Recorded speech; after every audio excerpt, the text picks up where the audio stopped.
तपाईहरूले मतदाता नामावली रजिस्ट्रेसन गर्नु भएको थियो कि थिएन, अध्यावधि गर्नु भएको थियो कि थिएन?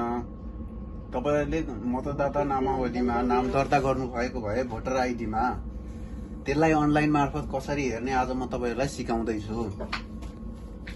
सबैभन्दा पहिला इलेक्सन कमिसन नेपालमा जानुहोस्। त्यसपछि मतदाता नामावली आफ्नो नाम खोज्नुहोस्, यसमा क्लिक गर्नुहोस्।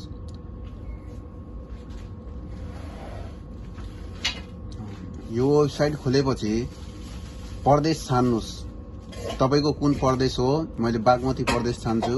वडा नम्बर छान्नुहोस्, वडा नम्बर कति हो। गाउँपालिकाको वडा पहिला छान्नुहोस्, जिल्ला छान्नुहोस्। जिल्ला म रामेछाप छान्छु। गाउँपालिका कुन हो छान्नुहोस् आफ्नो। म गोकुलगञ्ज गाउँपालिका छाने मैले।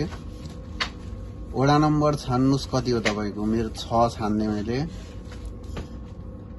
मतदाता केन्द्र तपाईको कहाँ हो त्यही छान्नुहोस्। त्यसपछि सबमिट गरिदिनुहोस्। त्यसपछि यहाँ आउँछ तपाईको नाम।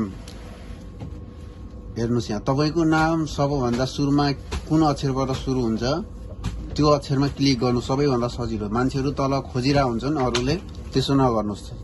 बबाट स्टार्ट छ भने तपाईको नाम बबाट सुरु गर्नुहोस्।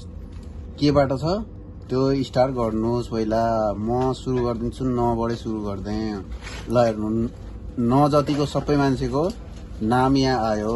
त्यसपछि विवरण भर्नको लागि तपाईको के नाम हो त्यहाँ गएर मतदान विवरणमा क्लिक गर्नुहोस्। त्यसपछि तपाईले यहाँ जन्ममिति, सालमा जन्ममिति राख्नुहोस्। यहाँ महिना राख्नुहोस्, कहिले जन्मिनु भएको महिना, त्यहाँ गते राख्नुहोस्।